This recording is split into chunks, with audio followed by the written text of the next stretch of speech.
새 노래로 여호와께 찬송하라. 그는 기이한 일을 행하사 그의 오른손과 거룩한 팔로 자기를 위하여 구원을 베푸셨음이로다. 아멘. 찬송가 43장 하나님께 찬양드립니다.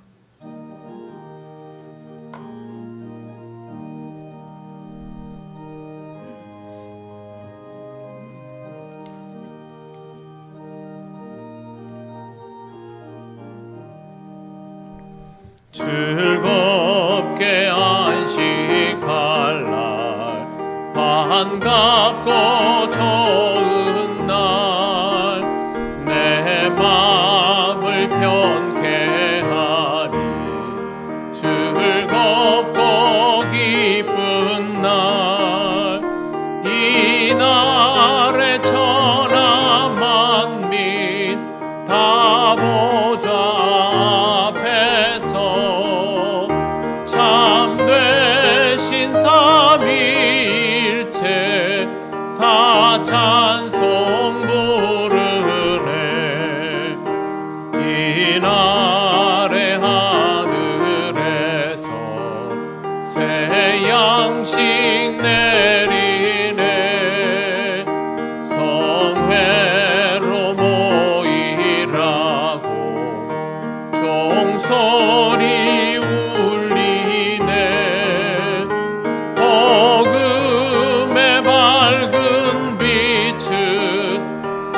세상 비치며 또 영생 물이 흘러 시원케 하시네. 이 주일 지킴으로 새 은혜 입어서 영원히 쉬는 올라갑시다. 성부께 찬미하고 성자와도 성령 참되신 삼위일체 다 찬송 부르세.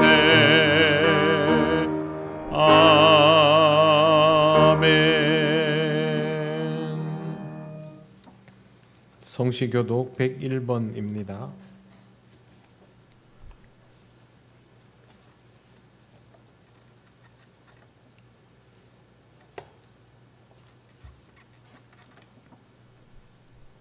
내가 여호와를 찬송하리니 그는 높고 영화로우시며 여호와는 나의 힘이요 노래시며 나의 구원이시로다.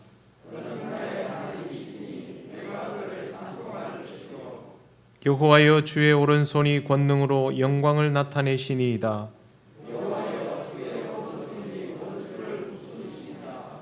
여호와께서 시온의 포로를 돌려보내실 때에 우리는 꿈꾸는 것 같았도다.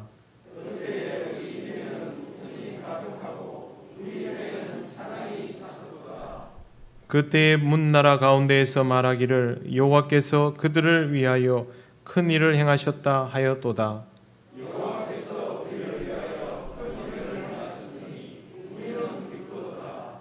흑암에 행하던 백성이 큰 빛을 보고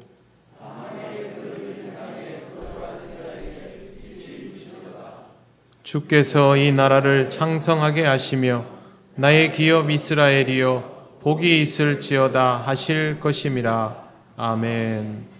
나는 전능하신 아버지 하나님 천지의 창조주를 믿습니다. 나는 그의 유일하신 아들 우리 주 예수 그리스도를 믿습니다. 그는 성령으로 잉태되어 동정녀 마리아에게서 나시고 본디오 빌라도에게 고난을 받아 십자가에 못 박혀 죽으시고 장사된 지 사흘 만에 죽은 자 가운데서 다시 살아나셨으며 하늘에 오르시어 전능하신 아버지 하나님 우편에 앉아 계시다가 거기로부터 살아있는 자와 죽은 자를 심판하러 오십니다. 나는 성령을 믿으며 거룩한 공교회와 성도의 교제와 죄를 용서받는 것과 몸의 부활과 영생을 믿습니다. 아멘. 찬송가 350장 하나님께 찬양드립니다.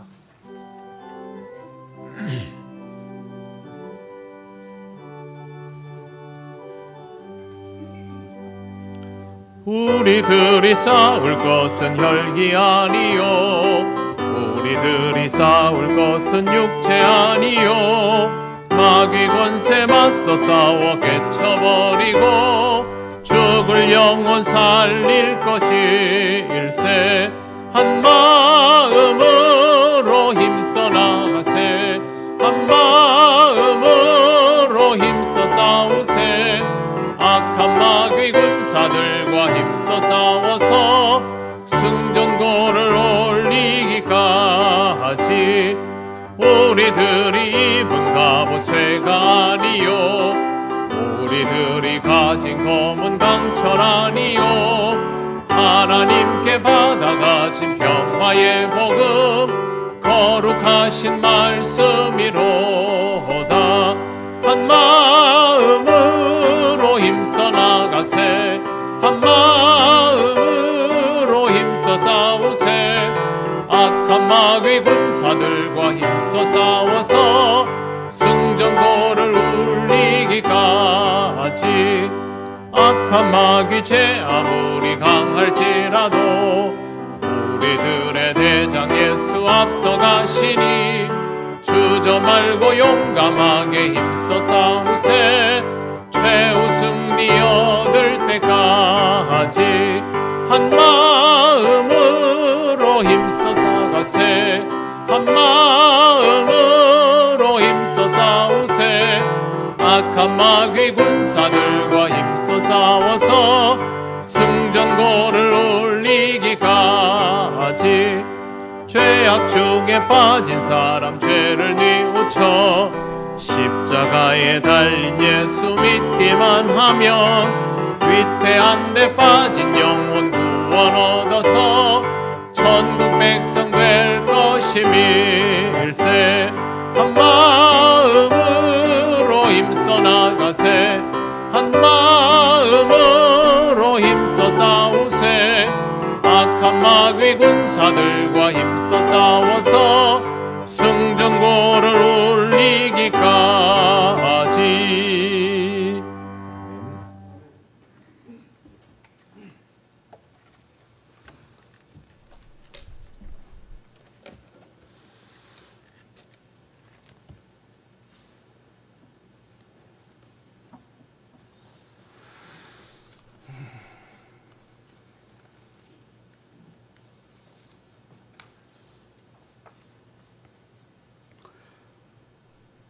여호와 우리 주여, 주의 이름이 온 땅에 어찌 그리 아름다운지요. 주의 영광이 하늘을 덮었나이다. 영광의 하나님께서 거룩한 주일을 허락하시고 주의 백성들을 주의 전으로 불러 모으시고 만유의 하나님께 예배하게 하시니 주의 은혜가 무궁하고 주의 사랑이 우리 가운데 차고도 넘칩니다. 이 시간 저희가 저희의 죄짐과 멍에를 지고 주님 앞에 나아왔사오니 주께서 우리에게 긍휼을 베푸사 우리의 죄를 사하시고 우리의 멍에를 꺾으사 우리를 자유하게 하옵소서. 주의 보혈로 우리의 죄를 씻어 눈같이 희고 양털같이 깨끗하게 하시고 주의 의로운 자녀로 이 시간 거룩한 주님 앞에서 하나님의 성호를 찬양하게 하옵소서. 코로나가 다시 우리를 위협하지만 여호와는 내 생명의 능력이시니 내가 누구를 무서워하리요 한 시편 기자의 고백이 우리의 고백이 되게 하시고 또한 정부의 방역 지침을 잘 준수하는 우리 믿음의 지체들이 건강을 잘 지켜나갈 수 있도록 하나님께서 지켜주시옵소서. 우크라이나와 러시아의 전쟁이 빨리 끝나도록 주께서 역사하시고 무고한 생명들이 더 이상 귀중한 생명을 잃지 않도록 주님 지켜주옵소서. 물난리를 당하여 집을 잃고 삶의 터전을 잃어버린 이들도 있고 생명을 잃어버린 이들도 있습니다. 어려움을 당한 이들을 외면하지 않는 우리가 되게 하시고 적은 물질이라도 십시일반하는 마음으로 돕게 하시고 이웃을 사랑하는 주의 말씀을 지켜 행하는 우리가 되게 하여 주옵소서. 희망을 잃어버리지 않고 소망 가운데 작은 도움의 손길 가운데 새 힘을 받아 다시금 회복하는 삶을 살아갈 힘을 그들에게 허락하여 주옵소서. 여름 성경학교를 하나님의 은혜 가운데 무탈하고 은혜롭게 마치게 하시니 참으로 감사하고 또 물질로 기도로 함께하여 주신 성도님들을 기억하여 주시고 주께서 갚아주시되 차고 넘쳐 흐르도록 복에 복을 더하여 주옵소서. 무덥고 습한 여름의 날씨 가운데 허약하신 분들과 연세가 많으신 어르신들이 건강을 지켜 이 여름을 잘 보낼 수 있게 하나님께서 지켜 보호하시고 병중에 있는 분들에게도 치유의 은혜와 건강의 복을 허락하여 주옵소서. 주일 학교를 기억하사 어린 영혼들이 말씀으로 잘 양육받고 훈련되어져서 주께서 하나님과 사람들 앞에서 사랑스럽게 성장하여 간 것처럼 우리 아이들도 그렇게 되기를 원하고 바랍니다. 각 기관들이 모이기를 힘쓰고 성도 간의 교제가 풍성하며 하나님의 사랑과 은혜를 나누는 복된 성도들이 되게 하시고 동행하는 교회에 많은 성도들이 관심과 기도로 하게 하시고 함께하는 교회들이 성장하여 가게 도와주옵소서. 예배를 위하여 돕는 손길들 위해 주의 은혜와 사랑을 더하여 주옵시고 충성된 종들이 오니 주의 오른손으로 붙드사 주의 은혜를 넘치도록 부어 주옵소서. 두 분 목사님들이 휴가를 잘 다녀오게 하시고 복귀하게 하시니 감사합니다. 주의 말씀을 맡은 종들을 위하여 저희가 항상 기도합니다. 주께서 능력을 더하여 주시고 성령 하나님께서 감화하여 주사 주의 말씀이 그 안에 주의 능력이 그 말씀 가운데 있게 하시어 은혜의 말씀, 생명의 말씀으로 우리를 먹이게 하옵소서. 말씀을 전하기 위해 단위에 서신 목사님께 성령 하나님께서 충만하게 역사하시어 말씀이 선포될 때 우리 각자에게 주어지는 말씀이요 우리의 영과 골수를 찔러 쪼개어 말씀으로 변화되는 은혜를 우리 가운데 허락하여 주시옵소서. 우리가 이 시간 말씀을 받사오니 이 말씀으로 항상 기뻐하고 쉬지 말고 기도하며 범사에 감사함으로 살아가는 우리 통영교회 지체들이 되게 하여 주옵소서. 믿음의 주요 또 온전하게 하시는 이인 우리의 구주 되시는 예수님의 이름으로 기도드립니다. 아멘.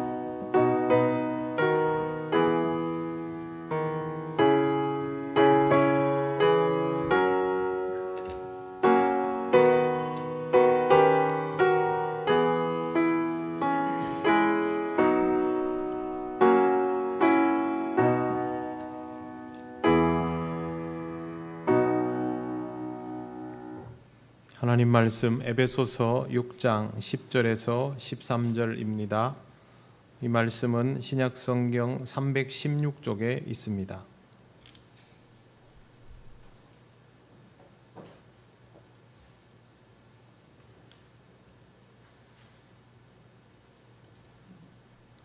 에베소서 6장 10절에서 13절 말씀을 봉독합니다. 끝으로 너희가 주 안에서와 그 힘의 능력으로 강건하여 지고 마귀의 간계를 능히 대적하기 위하여 하나님의 전신 갑주를 입으라. 우리의 씨름은 혈과 육을 상대하는 것이 아니요 통치자들과 권세들과 이 어둠의 세상 주관자들과 하늘에 있는 악한 영들을 상대함이라. 그러므로 하나님의 전신 갑주를 취하라. 이는 악한 날에 너희가 능히 대적하고 모든 일을 행한 후에 서기 위함이라. 아멘. 기도드리겠습니다. 거룩하신 하나님 은혜를 감사합니다. 이 시간 우리에게 주신 말씀을 함께 잘 듣기를 원합니다. 전하고 듣는 우리 모두에게 깨닫는 은혜와 기쁨이 있게 하옵소서. 예수님 이름으로 기도드립니다. 아멘. 네, 오늘은 광복 77주년을 하루 앞둔 날입니다. 해방과 기쁨에 대한 감사를 잊지 않는 날이기도 하지만 이것을 유지해 나가기 위해서 잊지 말아야 할 부분에 대해 함께 말씀을 나누려고 합니다. 오늘은 읽은 구절 중에 12절을 특별히 더 염두에 두시기를 바랍니다. 제가 12절을 다시 한번 읽겠습니다. 우리의 씨름은 혈과 육을 상대하는 것이 아니요 통치자들과 권세들과 이 어둠의 세상 주관자들과 하늘에 있는 악한 영들을 상대함이라. 아멘. 1910년 우리나라는 전쟁 한번 제대로 해보지 못하고 일본에 나라를 빼앗겼습니다. 어느 날 갑자기 식민지가 되었고 일본은 우리를 지배하기 시작했습니다. 그때 사람들은 두 부류로 나뉘게 됩니다. 이제는 다 끝났다. 이제부터는 우리도 일본의 한 부분이다 라고 생각하는 사람들과 다 끝난 듯 보이는 상황이지만 결코 그렇지 않다. 일본과의 전쟁은 이제부터다 라고 생각하는 사람들로 나뉘어집니다. 일본의 통치를 기정사실로 받아들인 사람들은 누구보다 빨리 새로운 환경에 적응하기 시작했고 일본인이 되기 위해 최선을 다했습니다. 그들에게 필요한 것은 적응이었지 전쟁은 아니었습니다. 반면 일본의 통치를 받아들일 수 없었던 사람들은 새로운 체제에 적응하려 하지 않았습니다. 비록 주권은 빼앗겼지만 일본인이 되지 않기 위해서 몸부림을 쳤고 한국 사람인 것을 결코 잊지 않았습니다. 일본 말을 강요받으면서도 우리 말을 잊지 않으려 노력했고 일본의 왜곡된 역사 교육을 강요받으면서도 우리 역사를 잊지 않기 위해 정신을 똑바로 차리고 나라를 되찾기 위한 마음과 시도를 멈추지 않았습니다. 식민 통치를 받아들인 사람들에게 전쟁은 이미 시작도 없이 끝나버린 것이었지만 나라의 독립을 되찾으려는 사람들에게는 이제부터가 전쟁의 시작이었던 것입니다. 전쟁은 없다라고 생각했던 조선인들은 일본인이 되고 싶어 안달했지만 결국 일본인들에게 무시당하는 가짜 일본인이 되어 갔습니다. 지금부터가 진짜 전쟁이라고 생각했던 조선인들은 끝내는 독립운동에 가담하기 시작했습니다. 우리 선조들은 매우 다양한 방식으로 일본과의 전쟁에 돌입했습니다. 소규모로 공동체를 만들고 여기저기에서 작은 저항 운동이 일어나기 시작했습니다. 독립군을 결성해서 극렬히 저항하는 사람들도 나오게 되었고 민족 의식을 고취하는 교육을 통해서 민족 정신을 지키려는 교육자들도 나왔습니다.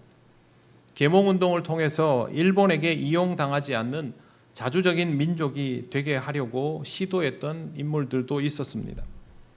모든 사람들이 무기를 들고 싸운 것은 아닙니다만 매우 강한 유무형의 전력으로 우리 민족의 내구성은 조금씩 회복되었고 이런 움직임들은 결국 3.1 독립운동으로 이어지며 본격적인 독립운동이 시작되었음을 우리는 역사에서 배워 잘 알고 있습니다. 이런 일들을 주도하는 중에 기독교인들의 비율이 특별히 더 높았다라는 것도 이미 잘 알고 있는 사실입니다. 기도하면서 견뎌온 우리 믿음의 선조들이 얼마나 많이 독립운동에 투신하였습니까? 그들이 무력이 아닌 신앙의 힘으로 강점하는 일제를 몰아내는 데에 앞장섰던 것입니다. 우리가 오늘 광복의 기쁨을 누리는 것은 일본의 승리를 기정사실로 받아들였던 사람들 때문이 아닙니다. 일본의 승리를 인정하지 않고 일본이 승리했다고 생각하는 그 지점부터 다시 일본과의 전쟁을 시작했던 사람들 때문에 오늘이 있습니다. 엄연히 싸워야 할 대상이 있음에도 불구하고 그 대상을 파악하지도 못하고 싸워보지도 않았다면 우리는 지금 일본의 하층민으로 살아가고 있을 것입니다. 지금을 신냉전 시대라고 부릅니다. 미국의 패권이 흔들리고 새로운 패권 다툼이 한창입니다. 과거에는 모든 것이 미국 중심이었고 이념의 대결이었지만 지금은 다릅니다. 각국이 주저함 없이 자국의 이익을 위해서 이념을 필요할 때만 사용하는 도구처럼 활용하고 있습니다. 이제는 미국, 중국, 러시아, 유럽연합이 각각 자기들의 이익을 위하여 움직입니다. 우리나라도 이들 사이에서 눈치를 보는 것이 참 어렵습니다. 일본은 노골적으로 미국의 부하 노릇을 하고 있지만 그 처신도 쉽지 않습니다.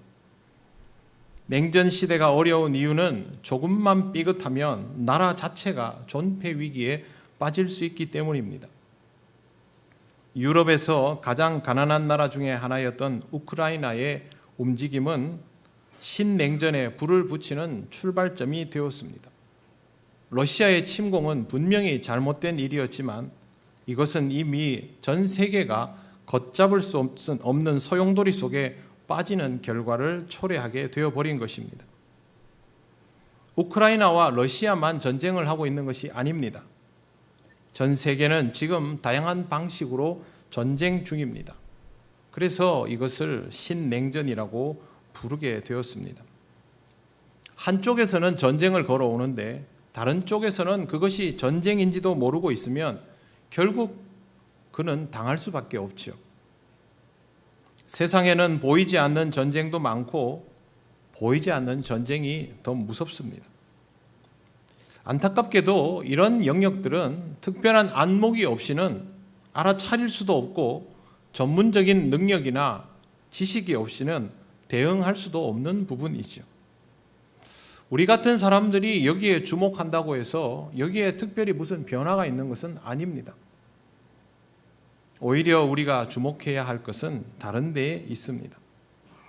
우리들에게는 더 어렵고 무서운 전쟁이 있기 때문입니다.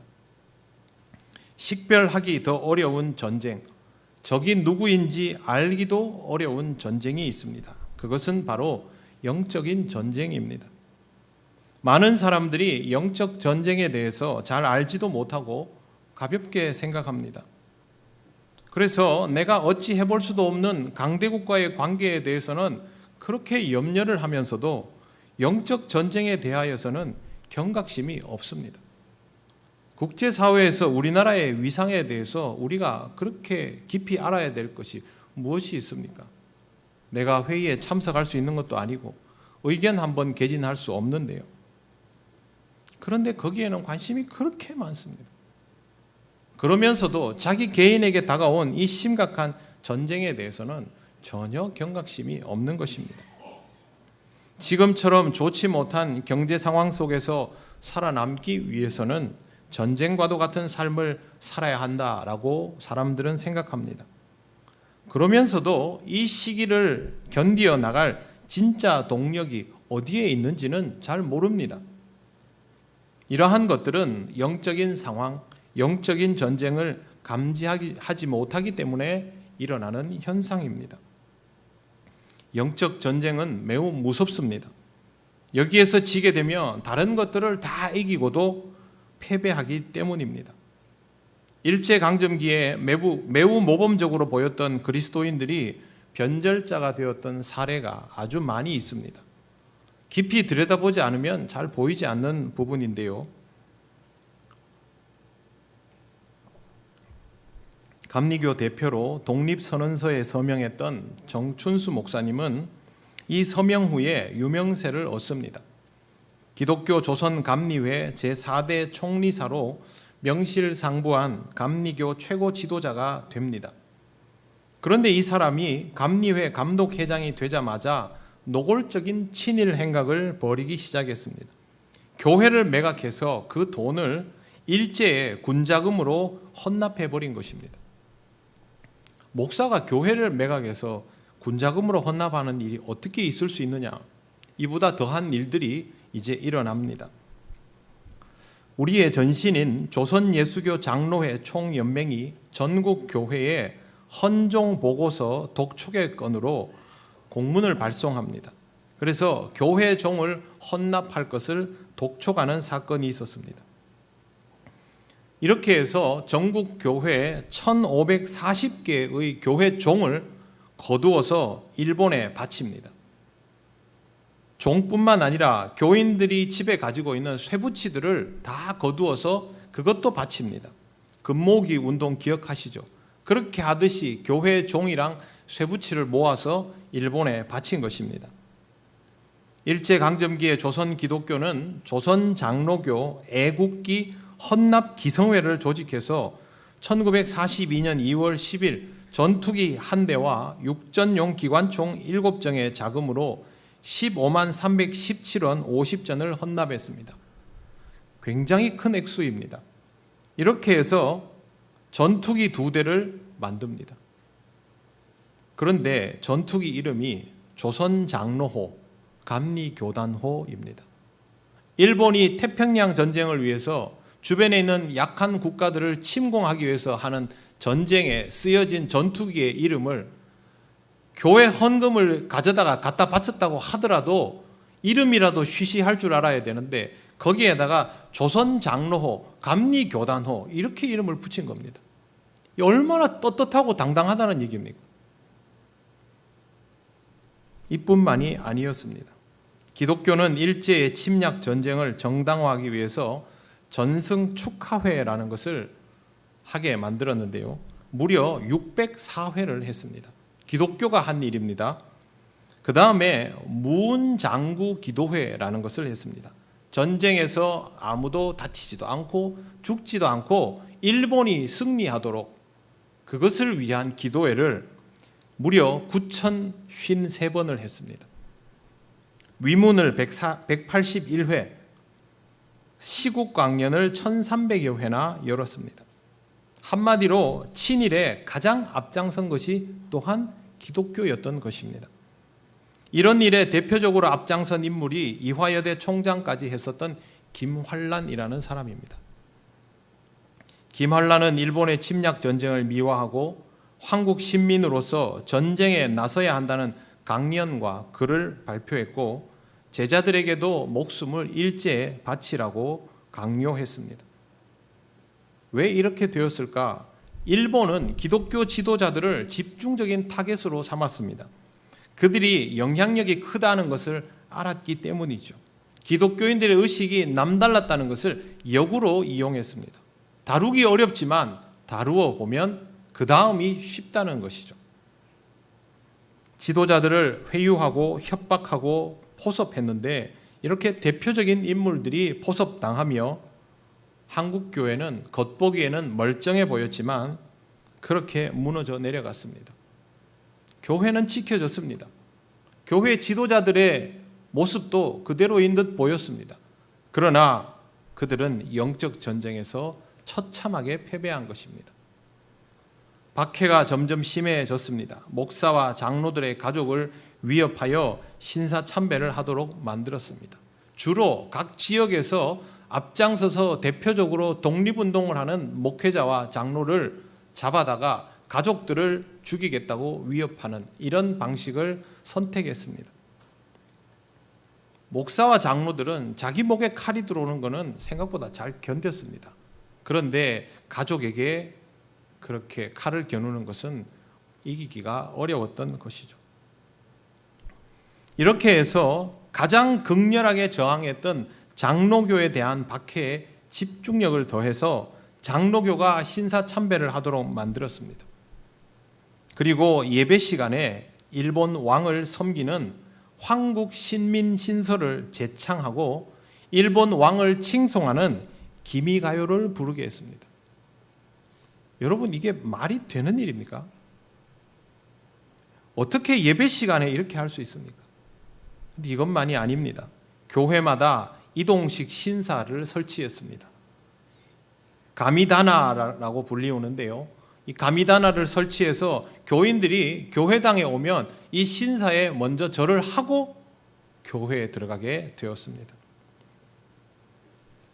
목사들은 서울의 한강과 부산의 송도에서 일본 승려가 일본 귀신인 천조 대신의 이름으로 집례를 하는 미소기 바라이라고 부르는 신도 침례를 받았습니다. 이거 아무나 하는 게 아니고요. 이 고백을 해야 됩니다. 천조 대신보다 더 높은 신은 없다. 이걸 고백하면 목사가 거기 가서 침례를 받는 겁니다. 배교를 하는 것이죠. 이걸 하고 나면 그 사람은 목회를 계속할 수 있습니다. 교회도 그대로 지켜집니다. 그들은 그렇게 해서 목숨을 부지하고 가족을 지켰습니다. 하지만 신앙은 버린 것이죠. 교회 지도자들이 신앙을 버렸으니 교회도 신앙을 버리게 되었습니다. 겉모양은 그대로였지만 영적 전쟁에서는 완전히 패해버린 것입니다. 여러분, 이런 수치스러운 사건에 대해서 일본이 한국 기독교를 향해서 사과한 것을 들어보셨습니까? 우리나라 국민 중에 기독교인의 숫자가 얼마나 많습니까? 기독교의 영향력이 얼마나 큽니까? 우리가 집단화하면 이 나라를 다 흔들고도 남는데 일본 정부가 우리에게 말 한마디 한 적이 있습니까? 예배 중에 일본 왕을 찬양하는 노래를 부르게 한다는 것은 정말 모욕적인 행동입니다. 그토록 많은 순교자를 내게 하고 교회를 착취하고 그리스도인들을 죽게 만든 것에 대해서 사과하는 것을 저는 들어본 적이 없습니다. 2019년에 20명의 일본 교회 지도자들이 한국 교회를 방문해서 과거사 문제에 대하여 깊이 사죄하였습니다. 이 사람들은 이전에도 위안부 피해자에 대한 집회에 참여하고 광복 70주년 국가 행사에 참여해서 공식적으로 사과했을 뿐만 아니라 자국 정부를 향해서 사과해야 된다라고 거듭 촉구했던 사람들입니다. 그런데 일본 정부는 지난 역사를 부정하기도 하지만 한국 교회에 대해서도 전혀 언급이 없습니다. 왜 그럴까요? 한국 교회가 아무 말도 하지 않는데 뭐 하려고 사과를 하겠습니까? 마치 없는 일처럼 그렇게 여기고 살아갑니다. 제가 오늘 말씀드린 내용들 여러분 익숙하게 들어오던 내용입니까? 아니죠. 별로 잘 모릅니다. 이 내용들. 한국 기독교 역사에서 명은 있는데요. 암은 드러나지 않습니다. 그냥 그대로 묻어둔 거예요. 이 부분에 대해서 아무 얘기도 하지 않으니 뭐 하려고 사과를 합니까? 이미 한국 교회는 너그러운 마음으로 일본을 용서하였습니까? 용서한 사람들도 있겠지요. 그러니까 일본하고 무슨 일만 생기면 그리스도인들이 먼저 쪼르르 쫓아가가지고 일본 사람들한테, 일본 수상한테 먼저 사과를 하죠. 한기총이 광복 76주년이던 지난해에 처음으로 일본 정부를 향해서 전쟁 범죄에 대해서 통렬히 반성하고 위안부 문제에 대해서 머리 숙여 사죄할 것을 촉구하고 독도 영유권을 둘러싼 역사 왜곡을 중단하라고 발표했습니다. 여러분 이 내용 들어보신 적 있습니까? 잘 모르실 겁니다. 주목받지 못했거든요. 이 내용은 이미 오래전부터 늘 해오던 내용입니다. 그런데 그동안 입도 안 떼고 가만히 있다가 한기총이 존재감이 없어지니까 뒤늦게 이걸 하는 겁니다. 그런데 여기에도 한국 교회를 수치스럽게 한 것에 대한 언급은 없습니다. 우리한테 더 큰 문제는 그거 아니었습니까?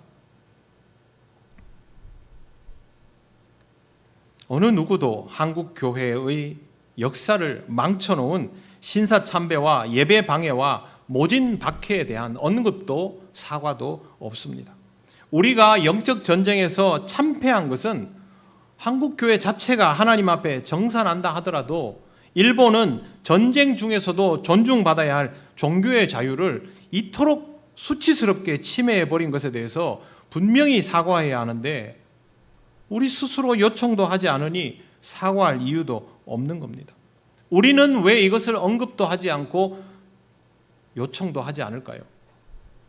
이 사안의 중요성을 몰라서 그렇습니다.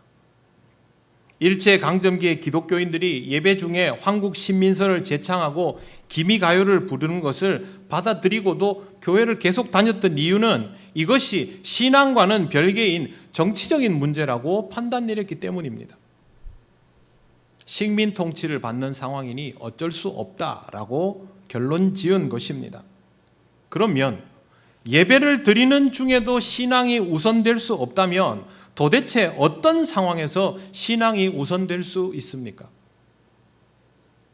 불가능하죠. 그래서 우리는 지금도 여전히 이 영적 전쟁에서 패배한 채로 있고 헤어나오지를 못하는 것입니다. 한국 기독교의 역사에서 신사참배와 친일 행적은 발목을 부여잡는 치명적인 아킬레스건 아닙니까? 영적 전쟁은 이처럼 무섭습니다. 지금의 효율성을 따지기 시작하면 순식간에 뒤로 밀리는 것이 영적인 부분인데, 이렇게 뒤로 밀리기 시작하면 본질 자체를 잃어버리게 되는 것입니다. 그러면서 드러나는 현상이 신앙적인 영역조차도 세상적인 방식으로 바라보고 판단하는 것입니다. 지금 우리가 식민 통치를 받고 있으니 우선 교회를 지키기 위해서 예배 시간에 기미가요를 부를 수밖에 없지 않느냐, 이렇게 되는 것이죠. 지금 우리가 너무 힘든 시대를 살고 있으니 우선 살아남아야 하지 않겠느냐, 그렇게 되는 겁니다. 만약 우리가 신사참배와 예배 침탈을 정치적인 문제라고 받아들인 사람들의 연장선상에 있다면 지금도 우리는 여전히 상황에 따라 예배를 얼마든지 내려놓을 수 있는 가치를 가지고 있을 겁니다. 코로나로 인하여 비대면 예배를 드리게 되었을 때 우리가 어떤 반응을 보였습니까? 지금이 신앙적인 위기다라고 생각하고 대면 비대면을 가리지 않고 이전보다 더 집중하여 하나님께 영과 진리로 예배하는 사람들이 있는가 하면, 지금 내가 예배를 쉴 수 있는 절호의 기회구나, 오랜만에 부담 없이 집에 앉아서 편하게 그렇게 해봐야 되겠구나 라고 받아들이는 사람들도 많지 않습니까? 경우에 따라서는 신앙생활 자체를 다른 용도로 사용할 수 있게 된 겁니다. 그러면 영적 전쟁에서는 집니다. 영적 전쟁의 가장 심각한 요소는 자기 삶의 문제가 영적인 것에서 근본적인 원인이 발생한다라고 생각하지 못하는 데 있습니다. 그냥 경제적인 문제, 건강의 문제, 처신의 문제, 정치적인 문제, 사회적인 문제라고 생각합니다. 교회 열심히 다니는 사람들 중에도 신앙보다 이념이 더 중요한 사람들이 많습니다. 히틀러를 추앙하던 기독교 지도자들이 당시 독일에 얼마나 많았는 줄 아십니까? 한국 신민화에 앞장서던 한국교회 지도자들이 최근까지도 존경받는 기독교 인물로 추대되어 왔었다는 충격적인 사실을 자각도 못하는 그리스도인들이 얼마나 많은데요. 지금도 신앙보다 정치 현안이 더 중요하다고 생각하는 그리스도인들이 부지기수입니다. 물가가 안정되면 여러분 신앙이 더 좋아지십니까? 부동산 시세가 올라가면 여러분의 신앙이 풍성해지십니까? 내가 원하는 정당이나 후보가 집권을 하면 내 신앙이 견고해집니까? 일본, 중국, 미국과의 관계가 좋아지면 우리의 신앙이 안정화됩니까? 아닙니다. 그것과는 아무 상관이 없습니다. 그런데 왜 그걸 더 중요하게 생각합니까? 그것보다 더 중요한 것이 없기 때문에 그렇습니다. 더 중요한 것이 있어야 하는데 그게 무엇인지를 모르고 있으니 그렇게 판단할 수밖에 없는 것입니다. 이런 상태면 영적 전쟁이 무엇인지도 모르고 대적해야 될 상대는 누구인지 더더욱 모르게 됩니다. 영적 전쟁은 보이지 않는 전쟁이고 우리 내면의 투쟁이고, 진짜 적은 눈에 보이는 박해자가 아니라 그들을 이용하는 마귀 사탄입니다. 마귀 사탄은 우리를 그냥 시험하지 않습니다. 신앙 좋은 사람을 함부로 시험하지 않습니다. 신앙이 좋은 사람은 시험을 하면 그 시험을 하나님께서 주시는 연단이라고 생각하고 더 투철해지는데요.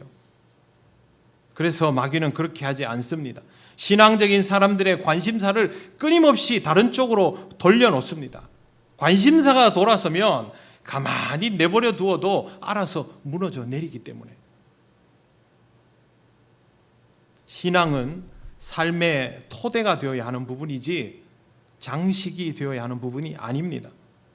여러분, 토대가 되어야 하는 것으로 장식을 하고 장식이 되어야 하는 것으로 토대를 삼아 집을 짓는 사람이 있습니까? 그럼 바보죠. 그런데 신앙은 왜 그렇게 합니까? 신앙이 기초가 되고 그 위에 다른 것들을 쌓아 올려야 모든 것들이 신앙 위에 이루어지는 것입니다. 바울은 본문에서 신앙이 삶의 토대가 되어야 한다라는 것을 이렇게 말하고 있습니다. 10절을 보십시오. 끝으로 너희가 주 안에서와 그 힘의 능력으로 강건하여지고, 제일 먼저 필요한 것은 주 안에서입니다.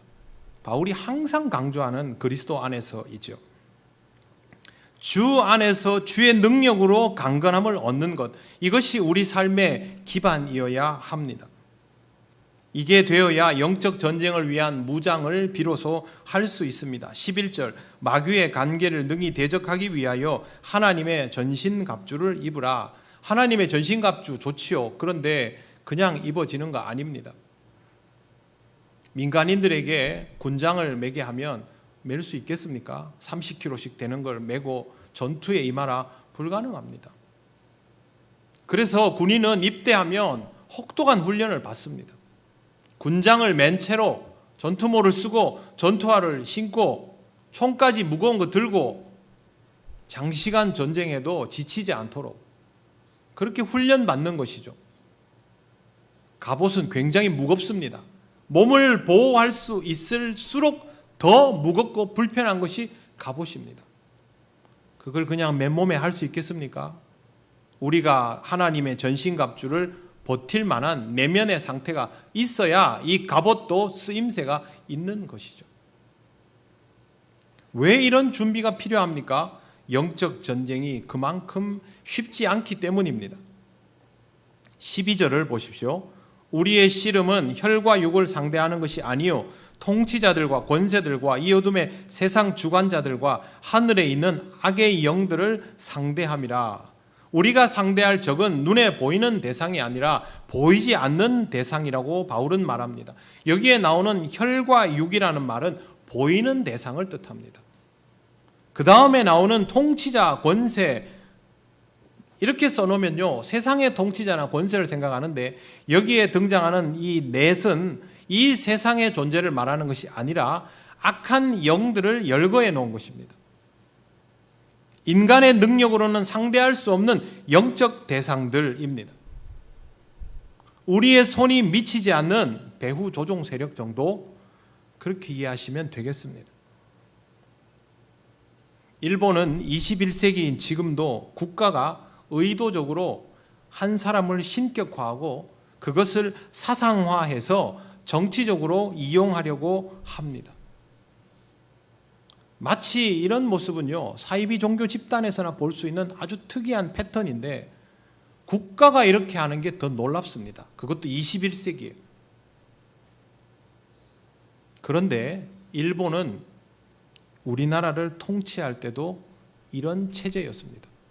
그리고 일본은 지금도 이런 방식이어야만 자국이 강해지고 그때의 영화를 회복할 수 있다고 생각합니다. 그러니 일본 지도층에서는 이런 그림을 바라고 있는 것이죠. 한마디로 그때나 지금이나 달라진 게 없다는 뜻입니다. 그 당시 일본은 자신의 야욕에 따라 움직였습니다. 그런데 그런 움직임 중에 한국 교회가 거슬리는 대상이 되었고 한국 교회에 치명타를 가했습니다. 한국 교회는 그들의 야욕에 치명상을 입었고 말씀드린 것처럼 지금까지도 깨끗이 치유되지 않은 상태입니다. 일본은 자신들이 원하는 방식으로 일을 했는데 자신들도 모르는 사이에 마귀의 무기가 되어서 한국 교회를 심각하게 주저앉혀 버려놓았던 것입니다. 이게 보이지 않는 적의 무서움입니다. 지금도 마귀는 우리가 눈에 보이는 것들과 싸우느라 정신이 없을 때에 우리의 영에 치명타를 입히기 위해서 보이는 것들 뒤에서 우리를 미혹하고 공격하기를 반복합니다.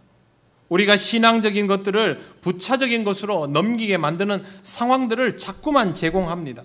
신앙에 집중하게 하지 못하는 그런 조건들의 배후에는 마귀의 의도가 도사리고 있는 것입니다.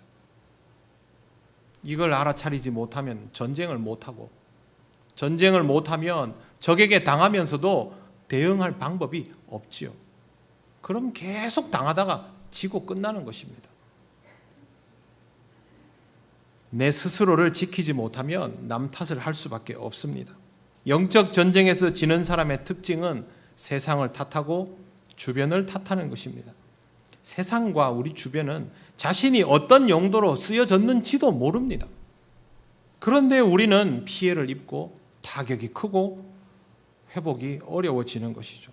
그렇게 되기 전에 우리 자신을 내면적으로 돌아보아야 합니다. 바울이 제시하는 방법은 아주 명확하고 간단합니다. 먼저 주님 안에 있어야 합니다. 그러면 주님의 힘으로 강건하여집니다. 이 강건함을 통하여 하나님의 전신갑주를 입을 수 있게 되고, 거기에서부터 영적 전투에 능동적으로 임할 수 있게 됩니다.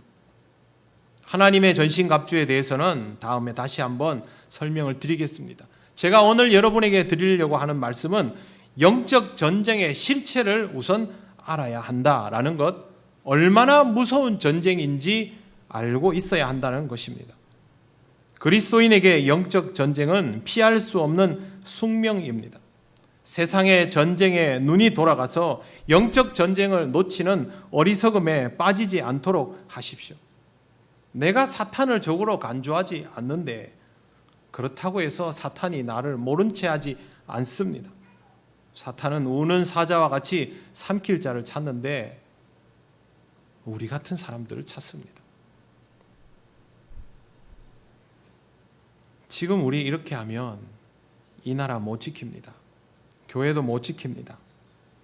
지금 우리에게 필요한 것은 정치적 신념이 아니라 신앙적 안목입니다. 우리 말고 누가 이 안목을 가질 수 있습니까? 그것으로 여러분이 그동안 보아왔던 것들을 다시 보시기 바랍니다. 세상 일 신경 다 끄고 교회 와서 예배만 드리고 맨날 기도만 해라, 그런 말 아닙니다. 다시 세상에 나가시고 예배가 끝나면 일상으로 돌아가시되 여러분의 안목을 신앙적으로 만들어 놓고 세상에 나가고 일상으로 돌아가십시오. 그래야만 여러분들이 교회 밖에서도 신앙적으로 살아갈 수 있고 여러분이 지키고자 하는 신념들도 신앙적인 기반으로 판단하고 신앙적으로 행동할 수 있는 것입니다. 그렇게 해야만 우리에게 다가온 전쟁의 실체를 알게 되고 싸워야 할 적이 누구인지를 알게 됩니다. 사랑하는 성도 여러분, 신앙적인 사람이 되시기를 바랍니다. 신앙적인 안목을 가지고 여러분에게 다가온 영적 전쟁에 임하시기를 바랍니다. 주님을 힘입어 여러분에게 다가온 전쟁에서 대적하는 자를 이기고 주님과 함께 승리하시는 여러분 되시기를 바랍니다. 기도드리겠습니다. 하나님 감사합니다. 우리의 어리석음이 극에 달하고 세상 사람들과 구별도 되지 않은 이 시절에 다시 한번 말씀하여 주시니 감사합니다. 세상 사람들과 똑같은 눈을 가지고 세상을 바라보는 것이 아니라 주 안에서 강건하여짐으로 얻게 되는 신령한 안목으로 모든 것을 다시 보게 하여 주옵소서. 우리의 영적 전쟁에 주님이 함께 하시며 우리를 승리케 하실 줄 믿사오며 예수님 이름으로 기도드립니다. 아멘. 찬송가 581장 찬양하시며 봉헌하시겠습니다.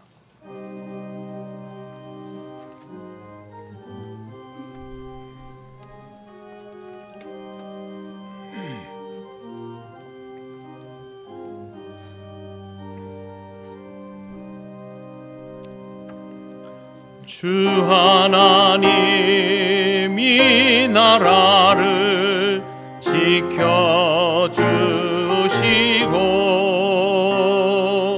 이 땅 위에 주의 나라 세워주소서.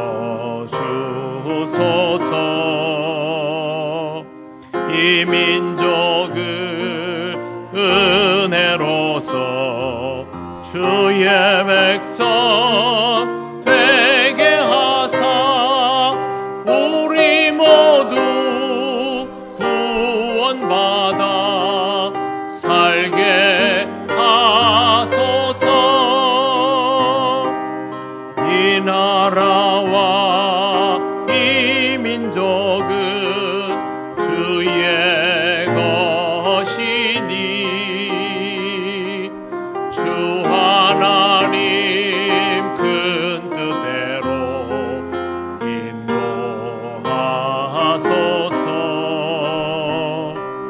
아름다운 이 강산에 믿음으로 사는 우리 사랑하며 사는 민족 되게 하소서. 하나님이 다스리는 나라 되어서 하늘에는 영광이요 땅에는 평화.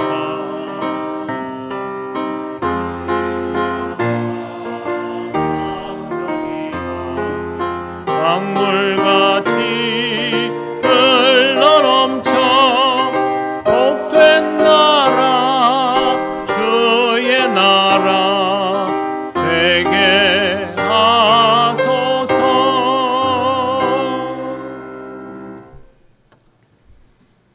하나님 감사합니다. 늘 함께하여 주시기에 기쁨과 감사의 마음으로 이 시간 예물을 드립니다.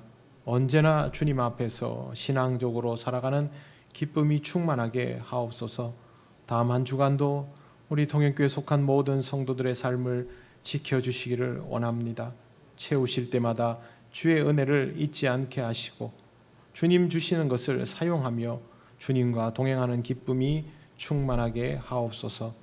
드려진 예물은 하나님 나라와 영광을 위하여 쓰여지게 하옵소서. 예수님 이름으로 기도드립니다. 아멘.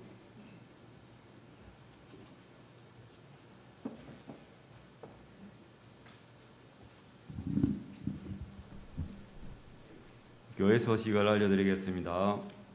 예배에 나오신 모든 분들을 환영합니다. 처음 오신 분은 새가족부의 안내를 받으시기를 바랍니다. 예배입니다. 교사 헌신 예배가 다음 주일 오후 찬양 예배 때에 있겠습니다. 강사로 오시는 분은 양성주 목사님입니다. 모임이 있습니다. 교육부 회의가 오늘 2부 예배 후에 제3교육관에서 있겠습니다. 그리고 장학위원회는 코로나19 재확산으로 인해서 비대면으로 하겠습니다. 기관 원래에는 다음 주일 2부 예배 후에 각 지정 장소에서 모이도록 하겠습니다. 안내입니다. 내일은 광복절입니다. 억압 속에서 고통받던 이 나라, 이 백성을 자유케 하신 하나님의 은혜를 기억하며 더욱 나라 사랑의 신앙으로 살아가시기를 바랍니다. 그리고 진주 남로의 남성교회 연합회 순회헌신 예배가 오늘 오후 2시에 진주 대강교회에서 있겠습니다. 나머지 8월 안내 유형과 좋은 습관 가지기 캠페인 그리고 함께 나눌 기도 제목은 주보를 참조해 주시면 감사하겠습니다. 그리고 주보에 실려 있지 않은 저희들 주차 문제에 대해서 한번 안내를 드리도록 하겠습니다. 일단 8월 한 달 동안은 지금 주차장에 관리를 하시는 분이 8월 1일부로 바뀌었습니다. 그래서 8월 한 달 동안은 일단은 기존에 하던 대로 저희가 아침부터 12시 30분까지 나가실 때는 표를 한 장을 주시면 되시고 2시 이후로 2시까지 나가시게 될 때는 표를 2장을 주시면 됩니다. 그리고 오후 예배를 마치시고 3시쯤에서 나가시게 되시면 그때는 표를 3장을 주시면 되겠습니다. 이렇게 해서 한 달 동안 하고 9월에는 다시 관리를 하시는 분과 논의를 해가지고 다시 주에 정하게 될 터인데 그때는 다시 한번 성도님들에게 공지하고 알려드리도록 하겠습니다. 이상입니다.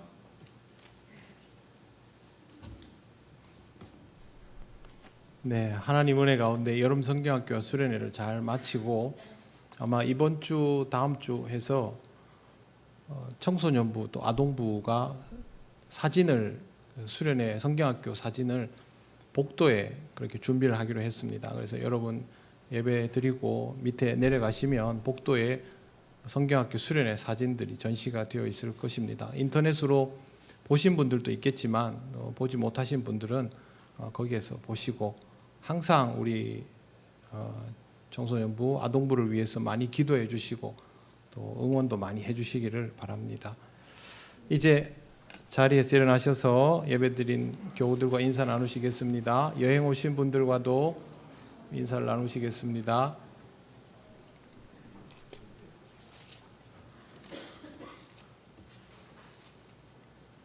찬송가 635장 주기도문 찬양 드립니다.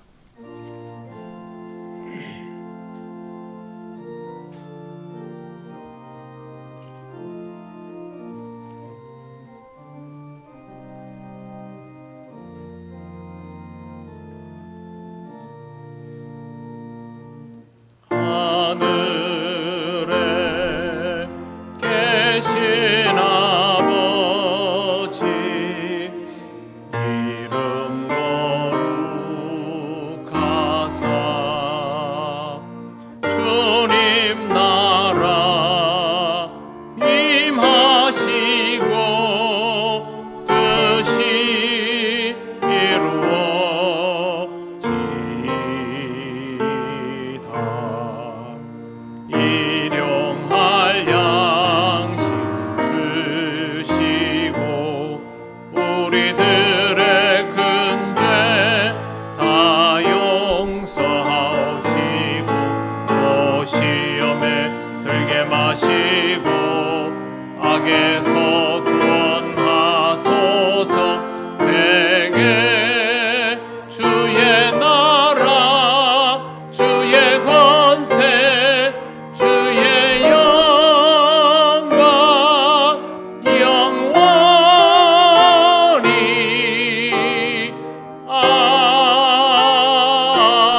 아멘.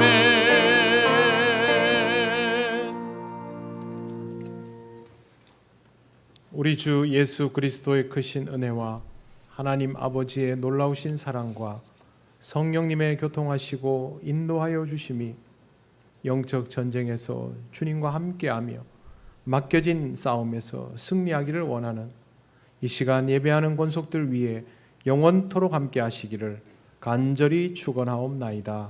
아멘.